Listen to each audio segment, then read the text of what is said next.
My name is Susan Combs and I'm an insurance broker for Combs & Company. Today we're going to talk about what does identity theft insurance covers. So if you've ever had your identity stolen, it's just this horrible process and it can be very emotional, it can be very time consuming. So if you actually have identity theft insurance in place, it can actually help soften the blow.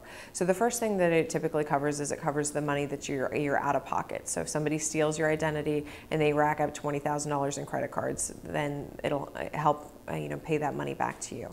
It'll also help cover legal fees if you actually are engaged in a lawsuit for this. It'll also help to cover lost wages. So if you have to be off of work to go through court and things like that, it'll help with that stuff too. It'll also help with a credit counselor. So as you can imagine, if your identity is stolen and somebody racks up a bunch of credit card debts and things like that, that can be very damaging to your credit score. So it'll actually, having a counselor to help repair that credit score can be just invaluable.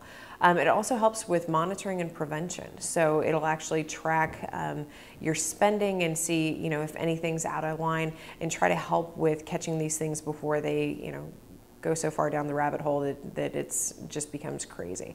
So the best thing to do is, you can talk to a broker, but chances are, brokers are going to tell you that there's a lot of services out there. So if you just Google identity theft insurance, a lot of credit cards actually provide it to you too. So, take a look, see what's going to be the best thing out for you, and hopefully you won't be a victim of identity theft.